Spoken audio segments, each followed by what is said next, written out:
Class 10 का बेटा chapter number 3 और चैप्टर नंबर 3 में जो एक्सरसाइज है वो एक्सरसाइज 3.2 है। अब उसमें बेटा pair of linear equation pair of linear equation है, ठीक, in two variable X and Y. ये दो वेरिएबल हम लेके चल रहे हैं। इसमें बेटा पेयर ऑफ लीनियर इक्वेशन है और पेयर ऑफ लीनियर इक्वेशन का मुझे सॉल्यूशन चाहिए, ठीक, इस एक्सरसाइज के अंदर।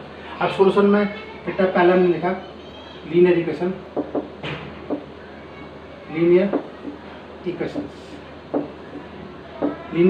a1x plus b1y plus c1 equal to 0। एक इक्वेशन बेटा मैंने लिखी, इक्वेशन फर्स्ट। दूसरी इक्वेशन लिखी a2x plus b2y plus c2 equal to 0। ये दो पेयर ऑफ लीनियर इक्वेशंस है बेटा और इनका सॉल्यूशन निकालना। तो सॉल्यूशन निकालने का मतलब है कि इन दोनों इक्वेशंस को दो वेरिएबल है एक्स एंड वाई और हमें एक्स की और वाई की वैल्यू ज्ञात करनी है। तो जो एक्स की और वाई की वैल्यू ज्ञात होगी वो इसका सॉल्यूशन निकालना होगा। अब उस सॉल्यूशन निकालने में भी बेटा दो तीन कंडीशंस हैं। देखो नोट में एक लाइन मैंने ये लिखी, यह लाइन ही दो इक्वेशन को रिप्रेजेंट करती है।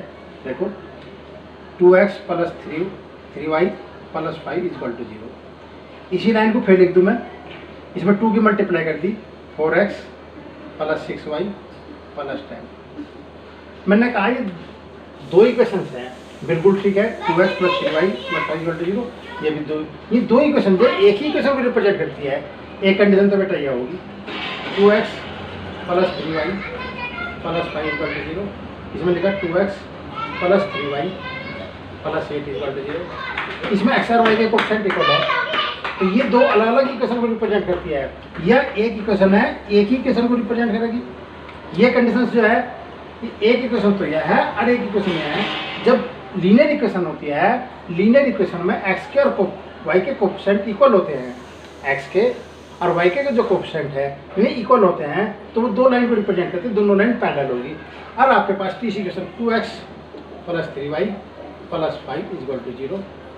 फिर मैंने लिखा ये 2x लिख दिया, इसे माइनस 3y लिख दिया प्लस 5 इक्वल टू 6 लिख लो इक्वल टू 0। ये अलग से इक्वेशन होगी बेटा। तो ये दो लाइनों को रिप्रेजेंट करती है, एक लाइन आ रही है एक लाइन आ रही है, दोनों इंटरसेक्ट करेंगी क्योंकि एक्स के और वाई के जो कोएफिशिएंट है वे इक्वल नहीं है। एक्स के और वाई के जो कोएफिशिएंट हैं वे इक्वल नहीं है, तो ये दो लाइन को रिप्रेजेंट करते हैं, दोनों लाइन बेटा इंटरसेक्ट होगी। वो मैंने अप्रोक्सीमेटली आइडिया लिख दिया, कुछ भी हो सकते हैं, पर तो एक्स और वाई के जो कोएफिशिएंट है वे इक्वल नहीं होंगे। तो आपके पास तीन कंडीशन है। दो पेयर ऑफ लीनियर इक्वेशन दे रखी, पेयर का मतलब जोड़ा हुआ, दो लीनियर इक्वेशन लिखी, उन्हें हम पेयर ऑफ लीनियर इक्वेशन कहते हैं। एक दोनों इक्वेशन एक ही इक्वेशन को रिप्रेजेंट करती है, दोनों इक्वेशन पैरेलल है और दोनों इक्वेशन एक दूसरे को इंटरसेक्ट करती है।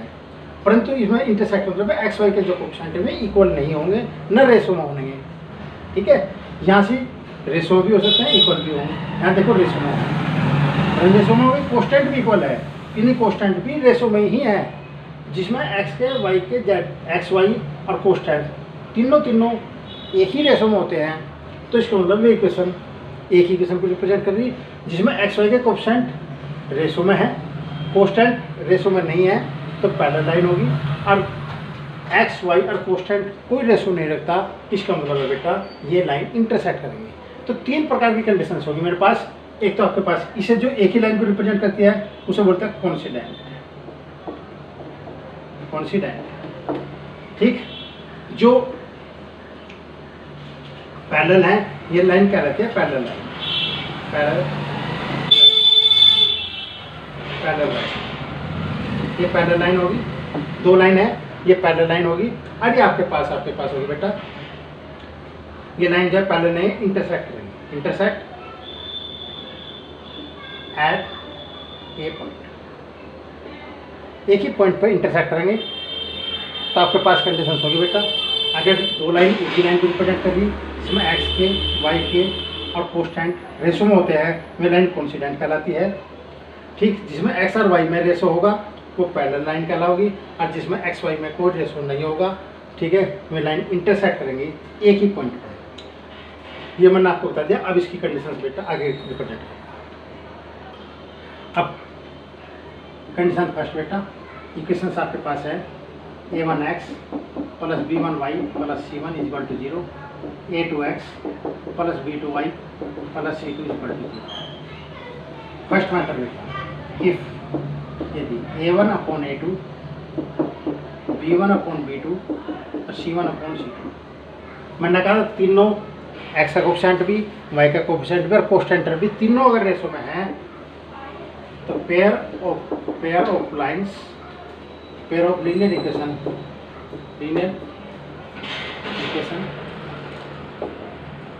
आर कोइंसिडेंट होगी। कोइंसिडेंट का मतलब है एक ही लाइन को रिप्रेजेंट करेगी, तो इसका मतलब है इनफाइनाइट। जब एक ही लाइन को रिप्रेजेंट करते हैं, एक लाइन में अगर एक ही लाइन है तो वो इनफाइनाइट वाली सॉल्यूशन होती है। तो आपके पास हो जाएगा हैविंग इनफाइनाइट मैनी सॉल्यूशन तो है बेटा, परंतु उसका इनफाइनाइट सॉल्यूशन है। और इनफाइनाइट सॉल्यूशन इसका मतलब हम इसे कहते हैं बेटा कंसिस्टेंट। वो शब्द क्या पूछ सके, मतलब ये इनफाइनाइट सॉल्यूशन रखती है नहीं रखती, या कंसिस्टेंट है नहीं है, या कॉन्सिडेंट है। यानी कि एक ही क्वेश्चन को तीन तरह रिप्रेजेंट कर दिया उन्होंने। वो अगर इक्वेशन पूछा तो कॉन्सिडेंट कह दो, ठीक। अगर पूछे ये इक्वेशन है, ये इनफाइनाइट मैनी सॉल्यूशन रखती है, अगर रेशो में इक्वल है तो इनफाइनाइट मैनी सॉल्यूशन कहेंगे। आप बताओ ये इक्वेशन दीदी है, बता कंसिस्टेंट है नहीं है, तो बेटा सॉल्यूशन अगर है तो हम इसे कंसिस्टेंट कहते हैं। इसके बाद दूसरी कंडीशन बेटा, if a1 upon a2 b1 upon b2, a1 upon a2 और b1 अपॉन b2 कोस्टेंट से हमारा कोई मतलब नहीं है बेटा, ठीक। कोस्टेंट इक्वल नहीं होने चाहिए, ये तो रेशो में हो, परंतु कोस्टेंट जो है वो इक्वल में नहीं होना चाहिए। तो इसमें हम लाइंस आर पैरेलल, लाइंस कैसे होंगे बेटा, पैरेलल होंगी। और पैरेलल लाइन, एक लाइन ये रही और एक लाइन है, ये आपस में कहीं भी इंटरसेक्ट नहीं करने की, ठीक है। जब ये लाइन कहीं भी इंटरसेक्ट करने की तो इसमें बेटा नो सॉल्यूशन, यानी कैसे बोलते हैं इनकंसिस्टेंट।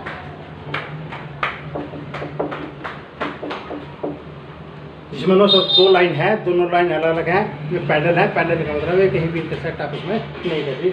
और तीसरी कंडीशन है बेटा आपके पास, if a1 upon a2 b1 upon b2 में रेशो नहीं है तो इसमें वह लाइंस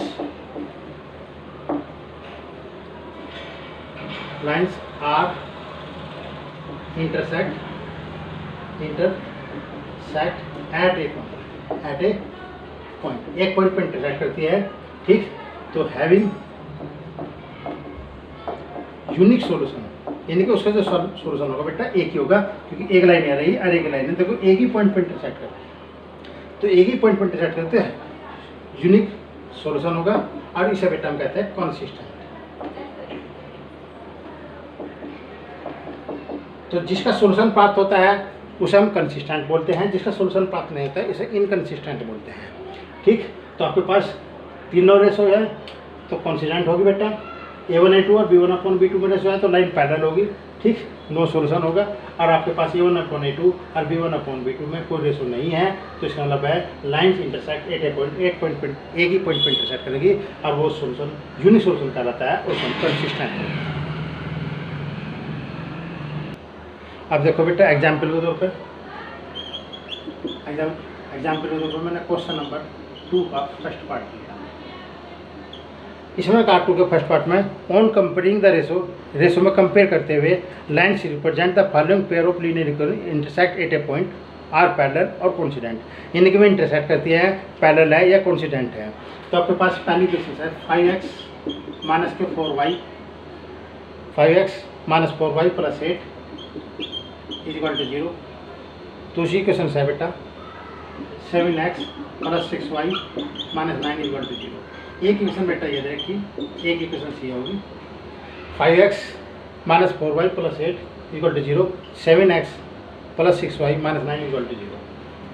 इस इक्वेशन की ax plus by plus c से कंपेयर करें, ठीक। तो पहले फ्रॉम फर्स्ट लिखा बेटा, फ्रॉम फर्स्ट से कंपेयर करी तो आपके पास a1 का मान 5 आएगा, B1 का मान -4 है और C1 का मान 8 है। फ्रॉम टू दूसरा मान निकालना, A2 का मान 7, B2 का मान आपके पास 6 आया और C2 का मान आपके पास -9। तो हम C1 C2 का रेशो बाद में देखेंगे, पहले हम A1 A2 का रेशो देखेंगे। तो आपके पास बेटा A1/A2 5/7 है, B1/B2 -4/6। तो A1/A2 5/7 है, B1/B2 -4/6 है और हम इसी कैंसिल करेंगे तो बेटा -2/3 हो जाएगा, फिर 2 3 6 होगा, 2 2 4 होगा। तो इसका मतलब है A1/A2 और B1/B2 में कोई रेशो नहीं है। तो इसका मतलब है लाइन्स आर इंटरसेक्ट एट एक पॉइंट पे इंटरसेक्ट होती है। इसने पूछा ही इंटरसेक्ट करती है नहीं करती, पैरेलल है नहीं है, कोइंसिडेंट पूछा बेटा। तो इसका मतलब है A1/A2 का रेशो निकालना, B1/B2 का रेशो निकालना। ये रेशो 5/7 है, जो रेशो 2 - 2/3 है। तो दोनों रेशो इक्वल नहीं है। तो lines are intersect at a point, एक पॉइंट पे इंटरसेक्ट कर रही। ठीक है, तो हमें सिर्फ ये बताना था बेटा इसमें कि ये लाइन्स इंटरसेक्ट कर रही, कोइंसिडेंट है या पैरेलल है। वो मैंने आपको बताती कि lines are intersect at a point, एक पॉइंट पे इंटरसेक्ट कर रही। सोल्यूशन हमें अभी नहीं निकालना। अब आपके पास बेटा सेकंड पार्ट ले हमने 9x प्लस के 3y प्लस 12 = 0। ये क्वेश्चन फर्स्ट होगी।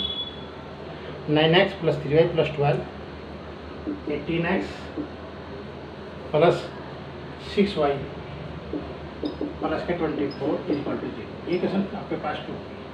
फ्रॉम फर्स्ट चलिए बेटा A1 का मान 9, B1 का मान आपने 3 और C1 का मान आपने 12 लिया। फ्रॉम टू A2 का मान 18, B2 का मान 6 और C2 का मान आपके पास 24। तो बेटा A1/A2 का रेशो निकाल लो। ये 9/18 यानी कि 1/2 आ गया। B1/B2 का रेशो निकाल लो, 3/6 ये 1/2 आया और C1/C2 निकालना तो 12/24 = 1/2। तो A1/A2 B1/B2 और C1/C2 तीनों का रेशो 1/2 है। इसका मतलब जब तीनों का रेशो 1/2 है तो इसका मतलब एक ही इक्वेशन को रिप्रेजेंट करती है। तो एक ही इक्वेशन का मतलब है, ठीक। तो आपके पास लाइन्स आर कोइंसिडेंट। ये लाइन कैसे होगी बेटा? कोइंसिडेंट होगी, ठीक है। और कोइंसिडेंट में इनफाइनाइट नंबर ऑफ सॉल्यूशन होता है, ठीक। इन्हें पूछा है एक पैरेलल है, कोइंसिडेंट है, तो बेटा लाइन कैसी होगी? Lines are coincident. इसके बाद बेटे एक थर्ड इक्वेशन दी 6x - 3y प्लस 10 = 0, ठीक। 2x - y plus 9 = 0। ये क्वेश्चन बेटा फर्स्ट है, ये क्वेश्चन आपके पास सेकंड है। फ्रॉम फर्स्ट से लिया बेटा हमने A1 का मान 6, B1 का मान -3 और C1 का मान 10। फिर फ्रॉम टू A2 का मान 2, B2 का मान -1 और C2 का मान 9 है।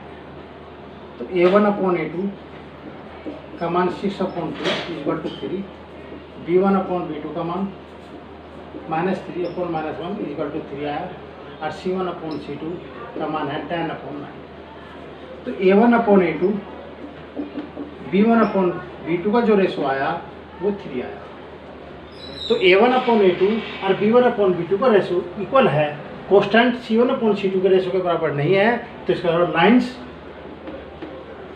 Are parallel. कैसी लाइन्स होगी बेटा? पैरेलल होगी। तो मैंने आपको पहले बताया, नोट में फिर बता रहा बेटा मैंने, A1/A2 B1/B2 और C1/C2 और तीनों रास्ते हैं तो आपके पास कोइंसिडेंट होगा। कोइंसिडेंट A1/A2 B1/B2 रेशो है, ठीक। और वो C1/C2 के बराबर नहीं है, तो रेशो पैरेलल होगा बेटा, ठीक, पैरेलल। और A1/A2 और B1/B2 में नहीं है, तो आपके पास इंटरसेक्ट एट ए। ये बेटा वाला पॉइंट हो गया। अब इसी कंडीशन में हम कॉन्सिडेंट आ गए, पैरेलल आ गया और इंटरसेक्ट आ गए। अब इसी कंडीशन पे अगर कॉन्सिडेंट है तो कंसिस्टेंट, यानी कि इनफाइनाइट कंसिस्टेंट, क्योंकि इनफाइनाइट सॉल्यूशन प्राप्त होगा। सॉल्यूशन प्राप्त है तो कंसिस्टेंट है, इसमें कोई सॉल्यूशन प्राप्त नहीं होगा तो इनकंसिस्टेंट होगा, इनकंसिस्टेंट, ठीक। और इसमें बेटा कंसिस्टेंट, क्योंकि इसमें एक पॉइंट पर जो सॉल्यूशन आता है, यूनिक सॉल्यूशन हो चाहे इनफाइनाइट नंबर सॉल्यूशन हो, सॉल्यूशन तो है ना, तो उसे बेटा हम कंसिस्टेंट बोलते हैं, जिसमें सॉल्यूशन प्राप्त नहीं होता। जो लाइन पैरेलल होगी उसमें, जो लाइन पैरेलल होगी तो सॉल्यूशन कंसिस्टेंट है तो कंसिस्टेंट होगा बेटा, पैरेलल है कोई सॉल्यूशन प्राप्त नहीं होगा तो इनकंसिस्टेंट आ जाएगा। अगर मैं इंटरसेक्ट कर रही, ठीक है, तो कंसिस्टेंट है, यानी कि सॉल्यूशन। क्वेश्चन नंबर 3 का फर्स्ट पार्ट है 3x + 2y = 5। इसे बेटा मैंने लिखा 3x + 2y - 5 = 0। इक्वेशन फर्स्ट है। पहले इक्वेशन 0 के इक्विवेलेंट बना ली बेटा। 2x - 3y = 7। 2x - 3y = 7, इसे लिखा बेटा मैंने 2x - 3y - 7 = 0। अब इसमें बेटा मुझे ये बताना कि ये जो इक्वेशन है ये कंसिस्टेंट है या इनकंसिस्टेंट है, ये मुझे बताना। मैंने आपको बताया था कि आपको बता रहा, अगर आपके पास इनफाइनाइट मैनी सॉल्यूशन है या यूनिक सॉल्यूशन है, इन दोनों में कंसिस्टेंट आता है, ठीक। और पैरेलल में नो सॉल्यूशन आता है, नो सॉल्यूशन, और नो सॉल्यूशन को इनकंसिस्टेंट। तो आपके पास कंडीशन देखो बेटा, फ्रॉम फर्स्ट A1